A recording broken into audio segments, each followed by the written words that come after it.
Shalimar Jewelry Dasra Diwali Dhamaka offer. Flat 6% VA on gold jewelry. Offers only in Kakinada, Rajahmundry, Eluru. విశాఖలో 29 ఏళ్ల యువకుడు దారుణ హత్య తీవ్ర కలకలం రేపుతోంది. కంచనపాలెం పరిధిలో ఉన్నటువంటి తిక్కవాణిపాలెంకు చెందినటువంటి 29 సంవత్సరాలున్న యువకుడు గణేష్ హత్య వెనుకతల పేరెంట్స్ కానీ కుటుంబ సభ్యులైతే కనుక అనేక అనుమానాలు వ్యక్తం చేస్తున్నారు. ఎందుకు అర్ధాంతరంగా అతన్ని అంత దారుణంగా చంపాల్సినటువంటి అవసరం ఎవరికి ఉంది అనే అనేక అంశాలపైన పోలీసుల దర్యాప్తు అయితే వేగవంతంగా కొనసాగుతోంది. ప్రస్తుతం అయితే మార్చురీ దగ్గరున్న మనం పేరెంట్స్ కుటుంబ సభ్యులంతా కూడా ఇక్కడ ఉన్నారు. అసలు ఏం జరిగిందో అడిగి తెలుసుకుందాం. నమస్తే అండి, మీ పేరండి? నా పేరు అప్పారావు అండి. మీరు గణేష్కి ఏమవుతారు? ఫాదర్ అండి. ఏమైంది సార్, అసలు ఏం జరిగింది? నిన్న మధ్యాహ్నం ఆటోకి వెళ్తానని వెళ్ళాడండి. తర్వాత నైట్ 12:47 ఫోన్ వచ్చిందండి. అప్పటి వరకు రాలేదు. నైట్ మధ్యాహ్నం వెళ్ళిన మనిషి ఇంకా రాలేదని అలాగే నేను ఎదురు చూస్తున్నాను. అంతకి రాడని అలా చూస్తాను. 12:47 ఒక వ్యక్తి ఫోన్ చేశాడండి. ఆయన పేరు కోటేశ్వరరావు. మీ అబ్బాయి ఇక్కడ పడిపోయి ఉన్నాడు, అర్జెంటుగా రండి అని అన్నాడు. అది ఏమైందంటే నేను లేపడానికి ప్రయత్నించాను, రక్తం అది వస్తుంది తల నుంచి, ఎవరో కొట్టించినట్టున్నారు, అందువల్ల మీరు అర్జెంటుగా రండి అంటే నేను వెళ్ళి చూస్తే నాతో పాటు ఆ కుర్రోడు కూడా ప్రయత్నించాడు. లేపడానికి ప్రయత్నించాం, లేగట్లేదు, అన్కాన్షియస్ పొజిషన్లో ఉన్నాడు. అసలు ప్రాణం ఉందా లేదో కూడా మాకు తెలియట్లేదు. చాలా అబ్జర్వ్ చేసాం, చెవు పెట్టాము, నాడి పట్టుకున్నాం, కానీ మాకేమీ దొరకలేదు. మేము కన్ఫర్మ్ చేయలేకపోయాం. అదే ఏదైనా ఉంటే హాస్పిటల్కి తీసుకెళ్దామని, లేదంటే ఇంకెందుకని ఆలోచనలో మేము కన్ఫ్యూజ్లో ఉన్నాం. ఈ ఆలోచనలో వెంటనే నేను 100 డయల్ చేశాను, పోలీసులకు పిలిచాను, అలాగే 108కి ఫోన్ చేశాను. వాళ్ళు వచ్చారు. 110లో వచ్చే వరకు పోలీసులు ఉన్నారు. వచ్చిన తర్వాత వాళ్ళు కన్ఫర్మ్ చేసి చెక్ చేసి చనిపోయాడని చెప్పారు. అప్పుడు మిగతా వాళ్ళ ప్రాసెస్, పోలీసు వాళ్ళ ప్రాసెస్ వాళ్ళు మొదలుపెట్టారు. వాళ్ళు చేస్తున్నారండి ఇప్పుడు వరకు. అది జరిగింది. బాడీ ఉన్నటువంటి పరిస్థితుల్లో ఎట్లా అంటే ఎవరైనా ఎలా అటాక్ చేసింది? చాలా దారుణంగా కొట్టారండి. బుర్ర మీద వెనక భాగంలో 2-3 ప్లేసుల్లో ఒక కర్రకి మేకులు కొట్టి మరి బుర్రక కొట్టి దాంతో లాగేసి చీరేసినట్టు అయిపోయింది. ఆ కర్ర కూడా దొరికింది పోలీసులకి. మరి అది ఎక్కడ పెట్టారనేది పోలీసులకే తెలియాలి. కర్రకి మేకులు పెట్టి ఆ మేకులతో తల వెనక భాగంలో, అంటే ఈరోజు సినిమాలో చాలా క్రూరంగా మనం అలాగే ఉందండి. అది అలాగే చేశారండి. అలాగే కన్ను మీద గుద్దేశారు. కన్ను కూడా రెడ్గా అయిపోయి అయిపోయింది. మరి పక్క ఎముకలు భాగంలో కూడా దెబ్బలు ఉన్నాయి. సెట్ అయితే ఇప్పిస్తుందండి, ఆటోలో పడి ఉంది. ప్యాంటుతో ఉన్నాడు. పోలీసు వారు వచ్చిన తర్వాత ప్యాంటు కూడా ఓపెన్ చేసి ఇంకెక్కడైనా దెబ్బలు ఉన్నాయని చెక్ చేశారు. మరి వాళ్ళు ఏం డెసిషన్ తీసుకున్నారో మాకు తెలియదు. ఆ అబ్బాయి డిప్లొమా మెకానికల్ చేశాడు. మెకానికల్.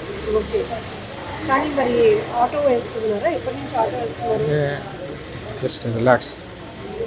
డ్రైవింగ్ ఫీల్డ్ ఇష్టం అని అంటాడండి. అందువల్ల ఆటో కొనుక్కుంటానని పేచి పెట్టాడు.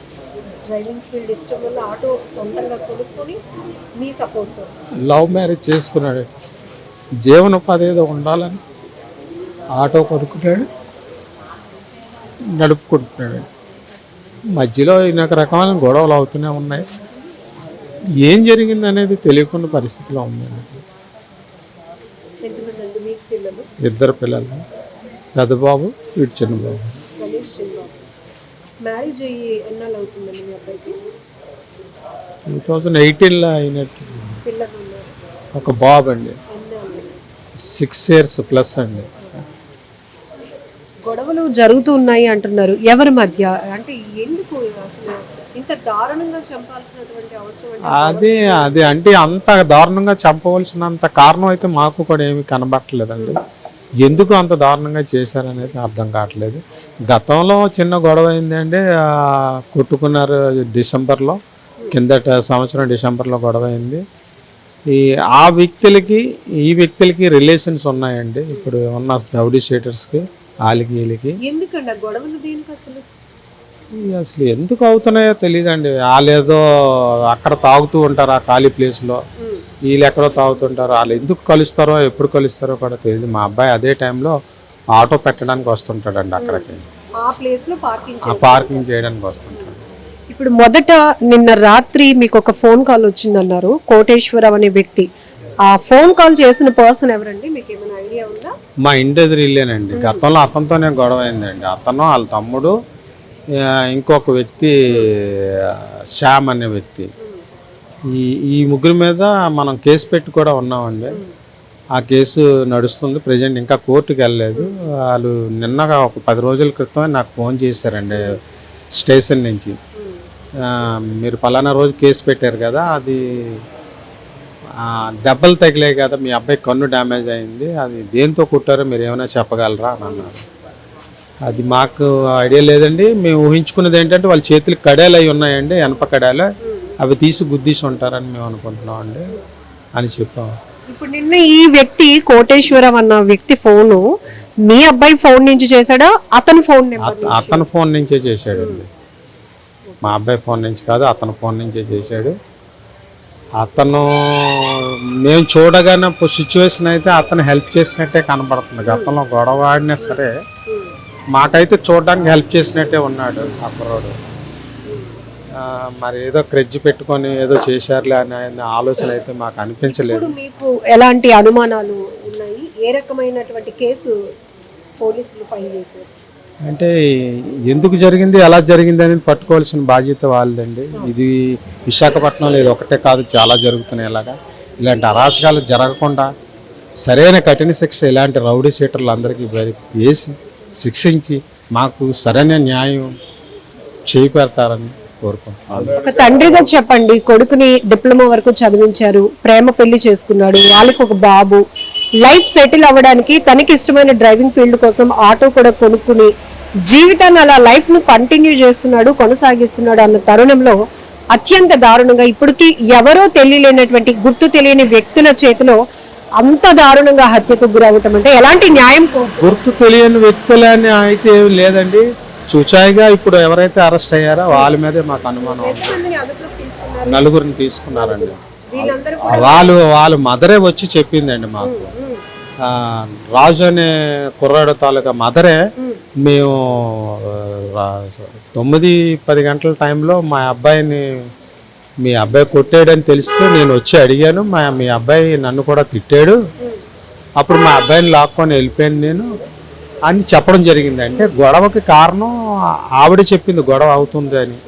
ఇప్పుడు ఈ రౌడీ షీటర్ తరుణ్ అనేవాడు వాళ్ళకి పిన్ను కూడుకు అనమాట, ఈ రాజు అన్నాడు. మరి వాళ్ళకి ఫోన్లు చేసుకొని మధ్యలో ఈ అశోక్ అనే కుర్రాడు, ఇంకెవరో ఉన్నారండి, 4 పేర్లు నాకు అంత ఐడియా లేదు, 4 ఉన్నారు. 4 కూడా దీనికి పాల్పడి ఉన్నారని మా అనుమానం. వాళ్ళ వయసు ఎంత ఉంటుందండి ఈ 4? రాజు, తరుణు. ఈ తరుణు 29-30 సంవత్సరాలు ఉంటాయండి. మా అబ్బాయి సేమ్ వయసు అండి, ఇద్దరు ఒకే ఏజ్లో ఉంటారు. ఈ అశోక్ అనే కుర్రాడు ఒక 5 years చిన్నోడు ఉంటాడు వాళ్ళకంటే. ఈ రాజు కూడా ఒక 4 years ఎంతో చిన్న ఉంటాడండి. మొత్తానికి 25 నుంచి 30 ఏళ్ల వయసు వాళ్ళు ఈ హత్యకి కారకులైనటువంటి. అవును, అంతేనండి. చెప్పండి మీరు ఏదో. వాళ్ళ మీద రౌడీ షీటర్స్ కూడా ఉందండి.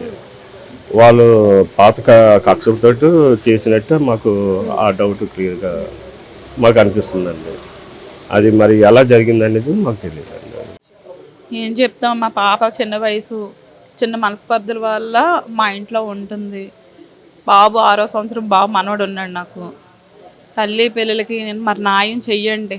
అది అంటే ఇంత ఇదిగా ఇంత దారుణంగా చంపుతారు అనేసి చిన్నవి వస్తాయి గొడవలు, ఏదో డ్రింక్ చేసిందారు అలా ఇది ఇంత మనిషి పోయేటట్టు హత్య చేయడం అనేది అది కరెక్ట్ కాదు. నా కూతురు జీవితం పోయింది ఈరోజు. వాళ్ళు ఇంతకుముందు కూడా గొడవలు పడ్డారనేసి విన్నాను, కానీ అది మరి వాళ్ళు మాత్రం వదలొద్దండి. అసలు వదిలితే మేము ఒప్పుకునేదే లేదు.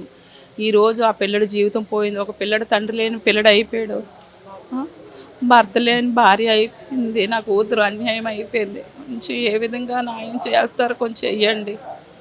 మరి అది తను చిన్న వయసు, ఇంకా సరిగ్గా తెలియని వయసు. ఇష్టపడి పెళ్లి చేసుకోవడం వల్ల ఆ లైఫ్ని అలా నీడ్ చేస్తుంది, కానీ ఇంకేం తెలియదు. పాపకి ఏం తెలుస్తుంది, ఏం మాట్లాడడానికి కూడా అవకాశం పాపకి లేదు. ఓదార్చే ఓపిక కూడా మాకు ఇప్పుడు లేకపోయింది. ఏదో అలవాట్లో ఇదివైంది వేరు. చంపేయడం అనేది అది ఎంతవరకు కరెక్ట్ అనేది మాకు అసలు మేము జీర్ణించుకోలేకపోతున్నాం ఈ వార్తనే. తెల్లవారు లేచేటప్పటికే మాకు ఫోన్ వస్తేనే లేచాం. మాకు అంతవరకు మాకు తెలియదు. ఫోన్ వస్తే వెంటనే ఎవడెవడికి వచ్చేటప్పటికి ఆటోలోనే ఇక్కడికి పోస్ట్ మార్టంకి తీసుకొస్తున్నారు. ఇంకా మేము సరిగ్గా కూడా కళ్ళతో కూడా చూడలేని పరిస్థితి అయిపోయింది. మాకు ఎంత గొడవలు ఏం జరుగుతున్నట్టు మాకేం తెలియదు. మరి చిన్నవి మగపిల్లలు ఇప్పుడు ఎలా ఉన్నారు, డ్రింక్స్ చేసుకున్నారు అంటే చిన్నవి డిస్కషన్లు వస్తాయనేసి వింటున్నాం కూడా. అది అంతవరకు అది ప్రతి చోట ఇప్పుడు కామన్ అయిపోయింది. అందుకని మరీ ప్రాణం తీసే అంత ఇదిగా జరుగుతుంది అనేసి అనుకోలేదు. అది ఇంతకుముందు కూడా ఏదో చిన్న వాళ్ళ వల్లే జరిగిందని నేను అనుకుంటున్నాను. ఇంత ఈజీగా ఒక మనుషుల ప్రాణాలు తీసి కుటుంబాలు, వాళ్ళ పిల్లలు, భార్య ఏమవుతారు అని కనీసం అదే ఆలోచన. మరి ఇప్పుడు అదే ఇంట్లో వాళ్ళకి ఎవరైనా జరిపితే అది వయసే 30 కూడా దాటలేదు. పిల్లడు ఇంకేమీ భార్య పిల్లలతోటి ఇంకా చూడవలసినవి చేయవలసినవి కూడా ఏమీ లేకుండానే అన్యాయంగా 3 పదులు దాటలేదు. మట్టి కల్పించేశారు. అనాథ శవంలాగా అక్కడ ఒక్కరు వచ్చి చూసి చెప్పే వరకు కూడా తెలియలేదు. ఇంత దారుణంగా ఉంటే ఇప్పుడు ఏమవుతుంది? ప్రాణం విలువ ఏమీ కాకుండా పోతుంది. కొంచెం నా కూతురికి న్యాయం చెయ్యండి. ఏ విధంగా చేస్తారో వాళ్ళు మాత్రం వదలొద్దు. మీ భర్త అంత దారుణంగా హత్యకు గురి కావటం చాలా బాధాకరమైన విషయం. ఏం న్యాయం? మీరు చెయ్యండి న్యాయం చెయ్యండి. నా భర్తకి, నాకు, మా అత్తకి, మా ఆయనకి కూడా. ఎప్పుడైందమ్మా మీకు మ్యారేజ్? 2018. మీరేం చదువుతున్నారు? బీకామ్ చేశాను. తిను డిప్లొమా. ఇద్దరికి పరిచయం బావ అవుతాడు. బాబు. పిల్లలు ఎంతమంది? బాబు ఒకడు. ఎంత వయసులో? 6 years. చూసారా అసలు ఏం జరిగిందో? ఏమైనా నాకు తెలియదండి. మా అమ్మ వాళ్ళ ఇంట్లో చిన్న మనస్పర్ధల వల్ల ఉన్నాను 5 నెలల నుంచి. తెల్లవారు నాకు ఫోన్ వస్తే వెళ్ళాను అంతే. గొడవ మా అత్తగారు కాల్ చేశారు. ఏమైనా ఇతరులతో అంటే ఫ్రెండ్స్తో కానీ చుట్టుపక్కల ముందు గొడవ అయింది. నాకు వాళ్ళ మీదే అనుమానం. ఎందుకు గొడవ అయిందో ఏమైనా ఐడియా ఉందా? అదేం తెలియదండి. వాళ్ళు ఎవరు అంటే ఇంటి దగ్గర ఉన్న వాళ్ళు. ఇప్పుడు ఈ హత్యకు గురైన వ్యక్తుల్లో ఒక 4గురిని పోలీసులు అదుపులోకి తీసుకున్నారు. వాళ్ళే అనుకున్నారు. నిజంగా ప్రస్తుతం ఉన్నటువంటి సమాజం దేనికి ప్రయారిటీ ఇస్తుంది? ఆర్థిక సంబంధాల చుట్టూ మాత్రమే తిరుగుతుంది. మళ్ళీ ఎన్నికలంగానే చాలా విరక్తి కలుగుతాను. మంచి అనిపిస్తుంది కదా, లేడీస్ కూడా ఛాలెంజింగ్ జాబ్స్ చేసినప్పుడు చాలా బాగుంటది. ట్రాఫిక్ అసిస్టెంట్స్ గా నియమించిన ట్రాన్స్జెండర్స్ అందరితో సాల్యూట్ చేయించుకుంటున్నారు. ఫుడ్ డెలివరీ ఇవ్వటానికి వెళ్ళినటువంటి డెలివరీ బాయ్ అనిల్ పై కళ్ళ ముందు